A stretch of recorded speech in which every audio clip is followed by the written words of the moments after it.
Hello again, this is Dedry with Iron and Pearls. Um, I just wanted to give you an idea of an example of my own life about being settled from the scriptures I just covered before in the previous two videos. And what's really funny is, I had actually prayed about a move that I made back in 2019. And the biggest message that kept coming back to me from the Lord was that I had to be humble, that I could have what I was asking for, but I was going to have to really humble myself, really humble my heart to get what I was looking for. So I had no idea in what ways I was going to have to humble myself. I actually have gone back to school as an adult, and I'll give that story later of how that got to that point, and finished up a couple of degrees. And it was really funny. I moved to this new area with two newly adopted children, my grandchildren, all my pets and everything. I was selling my home from where I came. I was now a single mom, a single woman, trying to restart my life. It's not easy for us.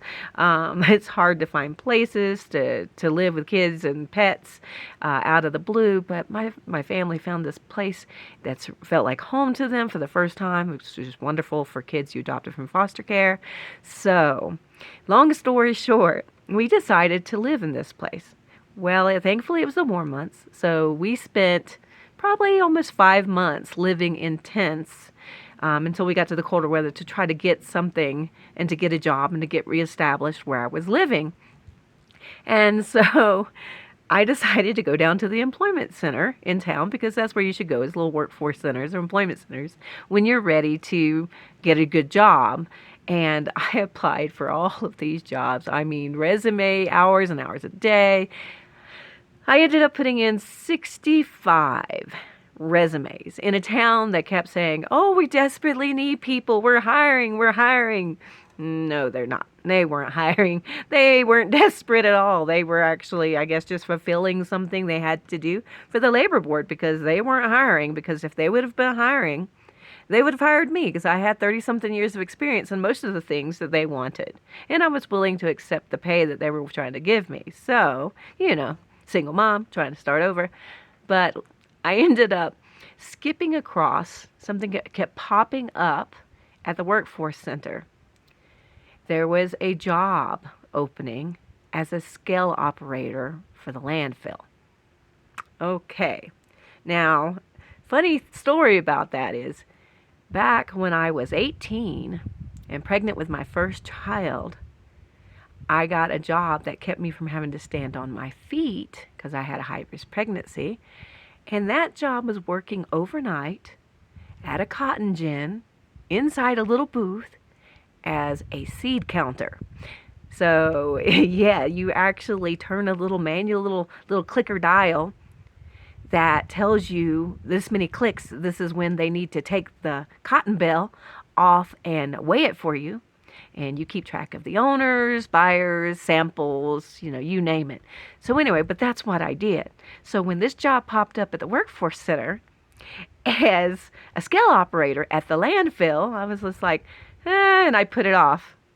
65 resumes later, I go to sit down at the computer and I'm like, gosh, no jobs yet. And that job popped up again. And I just laughed to myself. I said, okay, Lord, you got me. So I applied for that job, and wouldn't you know, I got an interview and made the supervisor laugh during the interview when I told him why I wanted the job and what experience I had.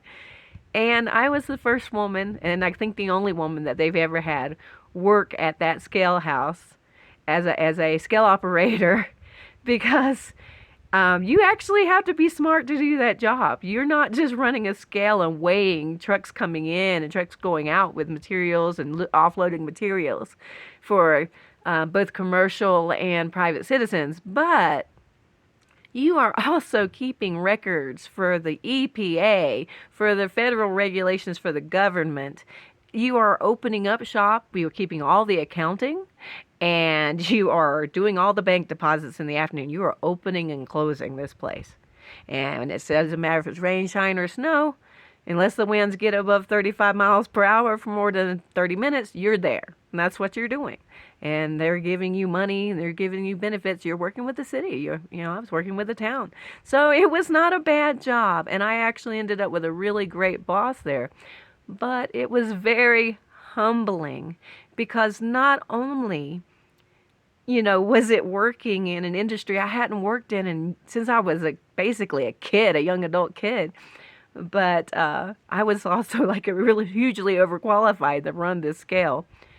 But I was totally qualified for what the job entailed because the people of the community that I moved to with my kids are hardworking people. I mean, it's sweat equity out there. They are working physically demanding jobs in order to make ends meet and feed their families, clothe their children.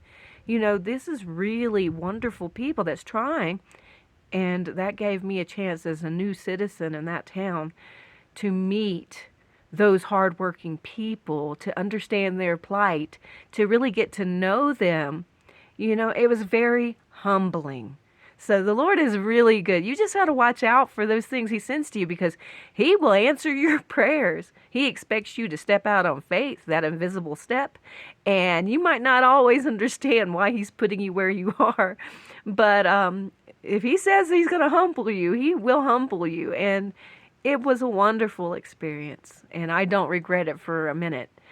But yeah, I just wanted to share that with you and let you know a little bit of my background. I'll share other things as we go, so just check back in with me. I hope you enjoyed that story. That was part of my life, part of going ahead and settling myself. And boy, was it humbling, and it was settling. So, all right, thank you very much. See you next time. Bye.